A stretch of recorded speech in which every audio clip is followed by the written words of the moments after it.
मैं professor A के वाजपेयी आप सभी विद्यार्थियों का इस 24वें वीडियो लेक्चर में स्वागत करता हूं। और ये वीडियो लेक्चर हमारा ऐसे मॉलिक्यूल्स के लिए है जिनका आकार विशिष्ट होता है, जैसे टेट्राहेड्रल, ऑक्टाहेड्रल या आइकोसाहेड्रल। तो ऐसे मॉलिक्यूल्स में कौन कौन से सिमेट्री एलिमेंट्स होते हैं और उनका पॉइंट ग्रुप क्या होता है, इसी बात को हमने इसमें समझाया है। तो चलिए हम अपना लेक्चर प्रारंभ करते हैं। तो पहले के जो वीडियो लेक्चर है मॉलिक्यूलर सिमेट्री में, उसमें मैं आपको ऑलरेडी समझा चुका हूं कि कौन कौन से सिमेट्री एलिमेंट होते हैं, ये लिखे हुए हैं यहाँ पे। इसके अलावा शोन फ्लाइज नोटेशंस क्या होते हैं और मॉलिक्यूल्स के पॉइंट ग्रुप्स को व्यक्त करने के लिए कौन कौन से शोन फ्लाइज नोटेशंस होते हैं, उनके क्या सिंबल हैं, उनके क्या उदाहरण हैं, ये सारी चीज़ें हम ऑलरेडी देख चुके हैं, इसलिए इनको यहाँ पे रिपीट हम नहीं करेंगे। तो ऐसे विद्यार्थी जो इस वीडियो लेक्चर को सीधे देख रहे हो या डायरेक्ट देख रहे हो, पहले के वीडियो लेक्चर उनने ना देखे हो, तो उनको बहुत ज़्यादा समझ में नहीं आएगा, जैसा पहले भी मैंने कहा है। इसलिए उनसे ये सुझाव है उनको मेरा कि पहले वो पुराने जो वीडियो लेक्चर्स हैं मॉलिक्यूलर सिमेट्री पे, वो सारे देख लें, तो उनको आसानी से सारी बातें समझ में आएगी। अब इस वीडियो लेक्चर में हम ऐसे मॉलिक्यूल्स लेंगे जिनका एक विशिष्ट आकार होता है, स्पेशल शेप होता है, और उसमें 3 कैटेगरी हैं: टेट्राहाइड्रल, ऑक्टाहाइड्रल और आइकोसाहेड्रल। टेट्राहाइड्रल मतलब होता है जैसे मीथेन मॉलिक्यूल है या वाइट फास्फोरस है। ऑक्टाहाइड्रल में सल्फर हेक्साफ्लोराइड आता है, ये बड़ा अच्छा उदाहरण है, क्यूबेन, C8H8। और आइकोसाहेड्रल में पानी के क्लेथरेट्स आते हैं, वाटर क्लेथरेट्स, पैलेडियम 145 और मोलिब्डेनम 132 के क्लस्टर्स आते हैं। बकमिस्टर फुल्डीन आपको मालूम है, कार्बन 60, कार्बन 62 एक्सेट्रा। तो ये मॉलिक्यूल्स जो होते हैं, इनके पॉइंट ग्रुप्स क्या हैं, सिमेट्री एलिमेंट्स कौन कौन से हैं, इन बातों को हम देखेंगे। तो सबसे पहले हम लेते हैं टेट्राहेड्रल पॉइंट ग्रुप। टेट्राहेड्रल में अगर केवल ये 3 सिमेट्री एलिमेंट्स होंगे, उसको हम T से व्यक्त करते हैं। अगर ये E4C3 इत्यादि होंगे, 3C2 6S4 सिग्मा डी, ये सारे नोटेशन आपको चूंकि मालूम है, इसलिए बार बार इसको प्रोनाउंस हम नहीं करेंगे। तो वो कहलाता है TD।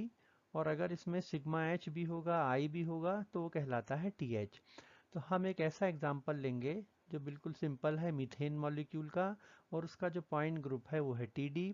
उसमें आइडेंटिटी भी है, 4C3 एक्सिस होंगे, 3C2 एक्सिस होंगे, 6 सिग्मा S4 होंगे, 6, और 6 सिग्मा डी भी होंगे, 6 S4 होंगे, 6 सिग्मा डी होंगे। ऐसा आपको मालूम है, रोटेशन रिफ्लेक्शन सिमेट्री एक्सिस कहलाती है। सिग्मा डी डाइहेड्रल प्लेन कहलाती है, और C2 एक्सिस 2 फोल्ड एक्सिस है, और C3 एक्सिस 3 फोल्ड, और E है आइडेंटिटी। तो चलिए सबसे पहले शुरू करते हैं मीथेन। मीथेन का जो पॉइंट ग्रुप है वो है TD। अब देखें अपन इसके प्रिंसिपल एक्सिस ऑफ सिमेट्री क्या है, या एक्सिस ऑफ सिमेट्री इसकी क्या है। तो ये मीथेन का मॉलिक्यूल का स्ट्रक्चर है, ये कहलाता है स्टिक बॉल मॉडल। यहाँ कार्बन है और ये चारों हाइड्रोजन है। केवल समझाने के लिए हमने क्या किया है, 3 हाइड्रोजन को कलर्ड कर दिया है। अब एक एक्सिस हम ऐसी लेंगे, एक लाइन हम ऐसी लेंगे जो इस हाइड्रोजन से और कार्बन से गुजरती है। अब आप क्या करिए, अगर ये C3 है तो इसका मतलब है कि इसको हम कितने डिग्री से घुमाएंगे, 120, है ना, तभी 360 अपॉन 120 इक्वल्स टू 3 होगा, और यहाँ पे 3 आ जाएगा। तो C3 मतलब 120 डिग्री से घुमाना। तो जब आप इसको 120 से रोटेट करेंगे क्लॉकवाइज, तो ये वाला हाइड्रोजन यहाँ आ जाएगा, ये हाइड्रोजन यहाँ चला जाएगा, और ये यहाँ पे आ जाएगा। तो देखिए रेड यहाँ पे आ गया, येलो यहाँ चला गया, ये आ गया येलो, और ये ब्लू घूम के यहाँ आ गया। फिर से अगर इसको आप घुमाएंगे C3 से, तो आप देखेंगे कि ये रेड हाइड्रोजन यहाँ आ गया, येलो यहाँ चला गया, ब्लू यहाँ चला गया। तो C3 का मतलब होता है 120 से घुमाने पर ये तीनों हाइड्रोजन अपनी अपनी पोजीशन चेंज करते रहते हैं, और जो मीथेन मॉलिक्यूल मिलता है वो सुपर इम्पोजेबल भी है, इंडिस्टिंग्विशेबल भी, इसलिए ये C3 एक्सिस हो गई। तो तीन तो इस प्रकार हमने देखा कि ये C3 एक्सिस हो जाती है एक। अब देखें अपन और भी C3 एक्सिस हैं क्या। अब देखिए आप यहाँ पे ये हाइड्रोजन और कार्बन से गुजरती हुई एक लाइन है। अब इसको अगर आप फिर से रोटेट करेंगे 120 डिग्री से, तो 120 डिग्री से रोटेट करने पर क्या होता है कि ये वाला जो हाइड्रोजन है, ये वाला हाइड्रोजन यहाँ आ जाता है, ये यहाँ पे आ जाता है, ये यहाँ चला जाता है, ये यहाँ चला जाता है, ये यहाँ आया, ये यहाँ पे आया और रेड ब्लू की जगह चला गया। तो ये देखिए आप, ये ब्लू वाला येलो की जगह आ गया, येलो वाला रेड की जगह आ गया, ये देखिए येलो, और ये जो रेड था ये यहाँ चला गया। फिर से अगर इसको आप रोटेट करेंगे तो ये वाला जो हाइड्रोजन है वो यहाँ पे आ जाएगा, ब्लू यहाँ आ जाएगा और येलो यहाँ चला जाएगा, ये देखिए। तो ये जो तीनों हाइड्रोजन हैं ये आपस में अपनी स्थिति बदलते रहते हैं, 120 डिग्री से रोटेट करते हैं, तो एक एक्सिस ये हो गई। इसी प्रकार देखिए आप, एक एक्सिस ये भी हो सकती है कि ये हाइड्रोजन और ये कार्बन से एक लाइन गुजरती हो। अब चूंकि ये उस तरफ पीछे चली गई है तो उसको नहीं बनाया हमने। अब इसको अगर आप 120 डिग्री से रोटेट करेंगे तो ये जो तीनों हाइड्रोजन हैं ये अपनी स्थिति इंटरचेंज करते रहते हैं। तो ये ब्लू यहाँ आ जाता है, रेड यहाँ चला जाता है, येलो यहाँ चला जाता है, ये देखिए ब्लू यहाँ आ गया, रेड यहाँ पे आ गया और येलो यहाँ चला गया। फिर से रोटेट करेंगे तो येलो यहाँ आ जाएगा, ये ब्लू यहाँ चला जाएगा और ये रेड यहाँ चला जाएगा। तो ये भी एक C3 एक्सिस हो गई। ये भी हो सकता है कि इस हाइड्रोजन को हम लें और कार्बन से गुजरते हुए एक लाइन खींचें, ये एक्सिस हो गई। अब इसको 120 डिग्री से रोटेट करेंगे आप, तो ये जो तीनों हाइड्रोजन हैं ये आपस में अपनी स्थिति बदलते जाते हैं। तो ये हो जाती है चौथी C3 एक्सिस। तो कुल मिला के मीथेन में 3 फोल्ड एक्सिस ऑफ रोटेशन कितने हैं, उनकी संख्या है 4। अब इसके अलावा भी कोई एक्सिस ऑफ C3 है, अपन देखते हैं। तो हम देखेंगे कि मीथेन में 3 C2 एक्सिस भी हैं। देखिए कैसे हैं, ये कार्बन है, ये चारों हाइड्रोजन है, दो को अपन ने ब्लू किया है और दो को रेड। अब आप क्या करिए, इस कार्बन से एक लाइन खींचिए इस तरह की, ये C2 एक्सिस है। C2 का मतलब होता है 180 डिग्री से रोटेट करिए। तो जैसे ही आप इसको 180 से रोटेट करेंगे ये हाइड्रोजन यहाँ दिखेगी, ये ब्लू, ये हाइड्रोजन यहाँ, ये यहाँ चला जाएगा, ये यहाँ चला जाएगा। इसी तरह से एक C2 एक्सिस ऐसी भी बन सकती है, 180 डिग्री से रोटेट करेंगे तो ये घूम के यहाँ आ जाएगा, ये यहाँ आ जाएगा, ये वाला वहाँ चला जाएगा और ये यहाँ पे आ जाएगा। एक एक्सिस या लाइन ऐसी भी हो सकती है जो इसके परपेंडिकुलर हो कार्बन से गुजरती हुई। इसको 180 से रोटेट करेंगे अगर आप, तो क्या होगा, ये घूम के यहाँ पे आ जाएगा 180 डिग्री से रोटेशन के बाद, और ये यहाँ चला जाएगा। तो इस प्रकार से 3 C2 एक्सिस मीथेन मॉलिक्यूल में हो जाती हैं। अब प्लेन ऑफ सिमेट्री पे आइए, तो इसमें जो सिग्मा डी प्लेन होते हैं वो देखिए कैसे होते हैं। कार्बन, दो हाइड्रोजन, एक प्लेन ऐसा है जो इन दोनों हाइड्रोजन और कार्बन से गुजरता है, ये तो इसको हम मिरर मान लें। क्या होगा, ये वाला जो हाइड्रोजन है मीथेन का, इस ये रिफ्लेक्शन के बाद यहाँ दिखेगा। अब दूसरा एक अपन लेते हैं, मिरर बनाते हैं, इस हाइड्रोजन के लेंगे, इस हाइड्रोजन को लेंगे और कार्बन। तो ये जो मिरर बना है इससे रिफ्लेक्शन के बाद ये हाइड्रोजन यहाँ दिखेगा, ये हाइड्रोजन यहाँ, तो ये दो सिग्मा डी प्लेन हो गए। अब और देखिए, इन दोनों हाइड्रोजन को और कार्बन से गुजरता हुआ एक ये ट्राइगोनल मिरर है। ये हाइड्रोजन रिफ्लेक्शन के बाद यहाँ पे दिखेगा और ये वाला यहाँ पे, तो ये भी प्लेन हो गया, सिग्मा डी प्लेन। एक एग्जाम्पल ऐसा भी हो सकता है, मतलब एक मिरर ऐसा भी हो सकता है, ये दोनों हाइड्रोजन और कार्बन को इस तरह से जोड़ता है, तो ये वाला जो हाइड्रोजन है ये रिफ्लेक्शन के बाद आपको यहाँ पे दिखेगा। इसी प्रकार ये भी हो सकता है कि ये दोनों हाइड्रोजन और कार्बन, इनसे एक अपन मिरर को पास करें, तो रिफ्लेक्शन के बाद ये वाला हाइड्रोजन यहाँ दिखेगा। ये भी हो सकता है कि इन दोनों हाइड्रोजन को लें, कार्बन को लें और एक मिरर ऐसा बना दें, तो रिफ्लेक्शन के बाद ये हाइड्रोजन यहाँ दिखेगा। तो इस प्रकार टोटल सिग्मा डी प्लेन की संख्या कितनी हो गई, 6। इसके अलावा 6 इसमें S4 प्लेन भी होते हैं मीथेन में, जो यहाँ पे नहीं दिखा है क्योंकि थोड़ा वो कॉम्प्लिकेटेड हो जाता है। इस प्रकार टोटल सिमेट्री एलिमेंट्स कौन कौन से होंगे, आइडेंटिटी होगी 4C3, 3C2, 6 सिग्मा डी और 6 S4। तो ये उसके सिमेट्री एलिमेंट हैं मीथेन के, और इसका पॉइंट ग्रुप होता है TD। एक दूसरा एग्जाम्पल भी है P4 वाइट फास्फोरस, और वो भी एक रेगुलर टेट्राहेड्रॉन होता है और उसमें भी ये सिमेट्री एलिमेंट्स पाए जाते हैं। अब टेट्राहेड्रल के बाद हम आते हैं ऑक्टाहेड्रल पॉइंट ग्रुप। ऑक्टाहेड्रल में जो सिमेट्री एलिमेंट्स हैं वो देखिए 3C4 हैं, 4C3, C2 I भी है, H6 भी है, C3 भी है, सिग्मा H भी है और सिग्मा D भी है। और इसके दो एग्जाम्पल होते हैं पर हम एक लेंगे। एक बड़ा सिंपल एग्जाम्पल है सल्फर हेक्साफ्लोराइड का। ये देखिए सल्फर है, ऑक्टाहाइड्रल शेप में होता है ये। दो फ्लोरीन अपोजिट, दो फ्लोरीन अपोजिट, दो फ्लोरीन अपोजिट, 6 फ्लोरीन हो गए। और एक दूसरा एग्जाम्पल भी है क्यूबेन। क्यूबेन मतलब C8H8। ये देखिए 4 कार्बन ये हैं, 4 उसके पीछे हैं, और ये हाइड्रोजन 4 यहाँ है, 4 उसके पीछे हैं। पर अपन सल्फर हेक्साफ्लोराइड का एग्जाम्पल लेंगे। सबसे पहले हम देखेंगे कि इसमें एक्सिस ऑफ सिमेट्री क्या है। तो सबसे पहले आप देखेंगे इसमें जो एक्सिस ऑफ सिमेट्री है वो C4 है। कैसे है देखिए, ये जो अपोजिट, ये जो फ्लोरीन एटम है, दो ये हैं, दो ये हैं और दो ये हैं। तो इस प्रकार से ये 6 ऐसे फ्लोरीन हैं जो अपोजिट हैं। तो इसमें अब क्या होता है, बीचों बीच यहाँ पे सल्फर है। तो एक लाइन हम यहाँ से पास करेंगे, दो अपोजिट फ्लोरीन को जोड़ती है। फ्लोरीन ना कह के इसको हम कह सकते हैं कि ये वर्टिक्स हैं, शीर्ष हैं, वर्टाइसिस हैं। तो एक शीर्ष ये है, एक शीर्ष ये है ऑक्टाहाइड्रल का। अब इसको अगर आप घुमाएंगे मॉलिक्यूल को 90 डिग्री से, C4 मतलब 90 डिग्री रोटेशन, तो आप देखेंगे ये वाला जो फ्लोरीन है यहाँ आ गया, ये वाला यहाँ चला गया, ये यहाँ चला गया, ये यहाँ पे आ गया। देखिए ऐसा हो गया है ना। इसका मतलब है इस लाइन को या एक्सिस को हम कहेंगे कि ये C4 एक्सिस हो गई। अब इस तरह तीन C4 एक्सिस हो जाती हैं। ये तो हो ही गई है, इसके अलावा दो और हैं। एक तो ये अपन ने ऑलरेडी अभी देखा, एक ये भी हो सकता है कि इस फ्लोरीन को और इस फ्लोरीन को जोड़ने वाली लाइन हो, 90 डिग्री से आप रोटेट कीजिए।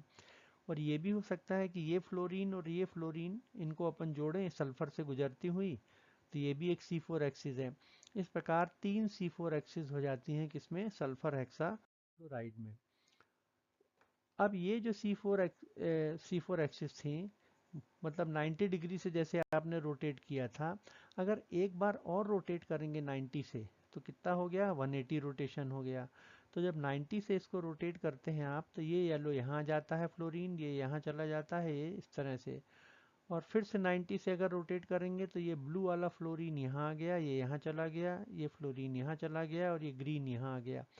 तो आप देखेंगे कि 180 डिग्री से भी रोटेट करने पर हमको super imposable indistinguishable sulphur hexafluoride मिलता है। तो इस एक्सिस को हम बोल सकते हैं कि ये C2 एक्सिस भी है। तो C4 square equals to C2, मतलब दो बार अगर रोटेट करेंगे तो ये 3 C2 एक्सिस भी हमको मिल जाती हैं। तो यहाँ पे आपने देखा कि इसमें 3 C2 एक्सिस और होती हैं सल्फर हेक्साफ्लोराइड। अब C3 एक्सिस को अगर हमको समझाना है, तो अब हम क्या करेंगे, इसका जो टेट्राहेड्रल शेप है वो लेंगे। तो टेट्राहेड्रल शेप में आप देखिए यहाँ पे 8 ट्राइगोनल फेजेस होते हैं। ऑक्टाहाइड्रल ज्योमेट्री जो होती है उसमें 8 ट्राइगोनल फेज होते हैं। और C3 का मतलब होता है कि जो अपोजिट ट्राइगोनल फेसेस हैं उनके मिड पॉइंट्स को जोड़ने वाली लाइन के सापेक्ष कितने डिग्री से रोटेट करना, 120 डिग्री से। तो 120 डिग्री से जब रोटेट करेंगे तो वैसा ही मॉलिक्यूल हमें मिलता है। तो सबसे पहले देखेंगे अगर आप यहाँ पे, तो यहाँ 4 C3 एक्सिस हैं। C3 एक्सिस नंबर 1 ये लिखी हुई है, ये लाइन जा रही है। C3 एक्सिस नंबर 2 ये दूसरी वाली, ये 2 लिखा है। तीसरे नंबर की जो C3 एक्सिस है वो ये वाली है, ये सीधी चली जा रही है। और C4 है वो ये आ रही है, ये देखिए ये वाली। तो इस प्रकार 4 C3 एक्सिस हैं। तो सबसे पहली जो C3 एक्सिस है वो कौन कौन से दो फेस को जोड़ती है, ट्रायंगुलर या ट्राइगोनल फेजेस को, कौन सा है, एक तो फेस ये हो गया ABC, ये देखिए एक हो गया ABC फेस और दूसरा हो गया DEF। DEF देखिए कौन सा है, DE और ये F, ऐसा लें अपन अगर DEF। एक DEF फेज ये हो गया है और एक फेस ये हो गया है ABC। इन दोनों के मिड पॉइंट्स को जो जोड़ रही है वो कहलाती C3 एक्सिस पहले नंबर की। दूसरे नंबर की जो C3 एक्सिस है वो ACD और BEF को जोड़ती है। ACD का मतलब होता है ACD, ये वाली देखिए, ये एक फेस हो गया। और दूसरा हो गया BEF, ये B है, ये E है और ये F है। रेड है ये तो खैर ABCDEF है, और जो वाइट से F लिखा है वो फ्लोरीन के लिए है। तो देखिए BEF इसका मिड पॉइंट, और ACD इसका मिड पॉइंट, इनको जो जोड़ती है वो दूसरे नंबर की C3 एक्सिस है, तो ये नंबर 2 हो गई। तीसरे नंबर की जो C3 एक्सिस है वो देखिए कौन कौन से फेस को मिड पॉइंट्स पे जोड़ती है, AED। तो देखिए आप A ये है, और E कहाँ पे है, यहाँ पे है, और D कहाँ पे, ये है, ये देखिए AED। एक फेस इसका ये है और इसका मिड पॉइंट ये है। और दूसरा है BCF, B C और F, इसको जोड़ती है, इसका मिड पॉइंट और AED का मिड पॉइंट। तो इनको ये जोड़ती है AED और BCF। तो ये हो जाती है तीसरे नंबर की। चौथे नंबर की जो C3 एक्सिस है वो ABE और CDF को जोड़ती है। ABE का क्या मतलब होता है, A ये है, B ये है और E ये है, ये नीचे की तरफ जो बना हुआ है ये ABE। और CDF का क्या मतलब हुआ, देखिए आप यहाँ पे, ये है D, ये है C, और यहाँ पे F, ये CDF। तो इसको जो जोड़ेगी वो चौथे नंबर की C3 है। तो इस प्रकार से 4 C3 एक्सिस होती हैं सल्फर हेक्साक्लोराइड में। फिर C2 एक्सिस, जो C2 एक्सिस होती है वो क्या करती है, कैसे बनाएंगे आप उसको, जो अपोजिट एजेस होती हैं, जो ये ऑक्टाहाइड्रल शेप है उसकी जो अपोजिट एजेस होती हैं, किनारे होते हैं, उनके मिड पॉइंट्स को लेंगे आप। जैसे AB और DF, ये A है, ये B है, इसका मिड पॉइंट ये है। और DF, ये D है और ये F है, इसका मिड पॉइंट, और AB का मिड पॉइंट। इन दोनों के मिड पॉइंट्स को अगर जोड़ेंगे आप तो ये C2 एक्सिस हो गई। और C2 का मतलब होता है 180 डिग्री से रोटेट करना। तो जब आप 180 डिग्री से रोटेट करेंगे तो ये यहाँ पे कॉर्नर चला जाएगा, ये यहाँ आ जाएगा, ये यहाँ चला जाएगा, ये यहाँ पे आ जाएगा। तो ये हो गया C21। दूसरी जो C2 एक्सिस है, ये देखिए वो किस किस एज के मिड पॉइंट को जोड़ रही है, एक तो है AC और दूसरा है EF। तो ये देखिए ये EF है, ये एक एज है, और एक है ये AC। इन दोनों के मिड पॉइंट्स को अपन ने जोड़ा तो ये हो गई दूसरे नंबर की C2 एक्सिस। इसी तरह से तीसरे नंबर की जो C2 एक्सिस है वो ये है, चौथे नंबर की ये है, पांचवें नंबर की ये है, छठवें नंबर की ये है। और कौन कौन से एजेस को जोड़ के बनी है ये यहाँ पे लिखा हुआ है। तो इस प्रकार इस चित्र को देख के इसको आप आसानी से, जो इसकी एक्सिस हैं 6 C2 एक्सिस जो होती हैं सल्फर हेक्साक्लोराइड में, ये आप लिख सकते हैं। फिर आते हैं हम plane of symmetry. 3 sigma H plane होते हैं इसमें। ये देखिए ये सल्फर हेक्साफ्लोराइड है, ये इसकी C4 एक्सिस है जो सबसे पहले हमने देखी थी। अब ये चूंकि प्रिंसिपल एक्सिस है, एक मिरर अगर आप यहाँ रखेंगे तो रिफ्लेक्शन के बाद आपको बिल्कुल वैसा ही मॉलिक्यूल मिलेगा। तो ये सिग्मा H प्लेन हो गया। एक C4 एक्सिस ये है, यहाँ पे मिरर रखिए आप परपेंडिकुलर टू C4, ये मॉलिक्यूल आपको वैसा ही दिखेगा बिल्कुल। ये तीसरे नंबर की C4 एक्सिस है, इसके परपेंडिकुलर अगर एक मिरर रखोगे आप तो ये आपको यहाँ दिखेगा। तो ये जो तीनों प्लेन हैं या मिरर हैं ये सिग्मा H हो गए, इसलिए सल्फर हेक्साफ्लोराइड में 3 सिग्मा प्लेन भी हैं। इसमें 6 सिग्मा D प्लेन भी होते हैं। कैसे होते हैं देखिए, ये C4 एक्सिस है, ये C2 एक्सिस है और ये C2 एक्सिस है। अब यहाँ पर C4 से पास होता हुआ और दो C2 को बाइसेक्ट करता हुआ, उसको विभाजित करता हुआ, ये देखिए अगर एक मिरर आपने ऐसा रख दिया तो क्या होगा, ये वाला जो फ्लोरीन एटम है रिफ्लेक्शन के बाद यहाँ पे दिखेगा। तो इसलिए ये जो प्लेन है ये सिग्मा D प्लेन कहलाएगा। तो इस प्रकार से 6 सिग्मा D प्लेन इसमें अपन ड्रॉ कर सकते हैं। और इसके अलावा सल्फर हेक्साफ्लोराइड के मॉलिक्यूल में देखिए इन्वर्शन भी होता है। इन्वर्शन का मतलब होता है समान दूरी पर समान एटम मिले। अगर ये जो सल्फर है बीच में, उसको अपन इन्वर्शन पॉइंट मान लें।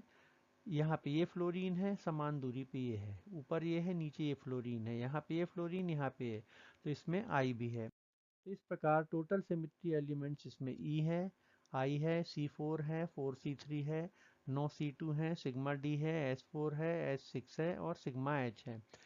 तो ये सल्फर हेक्साफ्लोराइड का सिमेट्री एलिमेंट हो गया और उसका पॉइंट ग्रुप इसलिए क्या होगा, TH। और उसी तरह एक दूसरा एग्जाम्पल हम क्यूबेन का भी ले सकते हैं। इसके बाद आते हैं आइकोसाहेड्रन। आइकोसाहेड्रल जो मॉलिक्यूल्स हैं या जो आइकोसाहेड्रॉन होते हैं, तो उसमें उसको आई से दर्शाते हैं इसमें, और उसके ये सिमेट्री एलिमेंट्स यहाँ पे दिए हुए हैं, IH। और जैसे यहाँ कार्बन 60 या फुलरीन्स का एक एग्जांपल लिया है, तो इसमें आप देखेंगे कि ये हाईली सिमेट्रिकल मॉलिक्यूल्स होता है IH, और इसको IH से दर्शाते हैं। और बहुत सारे इसमें E भी है, 24C5 होते हैं, 20C3 होते हैं, C2 हैं, S10 हैं, S6 इत्यादि, I है, फिर सिग्मा 15 सिग्मा प्लेन होते हैं। तो ये हाईली सिमेट्रिकल मॉलिक्यूल होते हैं, आइकोसा हेड्रॉन कहलाते हैं। अब इसके उपरांत जो अगला वीडियो होगा हमारा, वो इलेक्ट्रॉनिक स्पेक्ट्रोस्कोपी पे होगा, और मुख्य रूप से उसमें हम एक तो यूवी स्पेक्ट्रोस्कोपी आपको बताएंगे, और उसके अलावा फोटो इलेक्ट्रॉन स्पेक्ट्रा भी आपको बताएंगे, PES या फोटो इलेक्ट्रॉन स्पेक्ट्रोस्कोपी, और उनके क्या एप्लीकेशंस होते हैं। तो थैंक यू सो मच, और आप इस चैनल को ज़रूर सब्सक्राइब कीजिए। Thank you.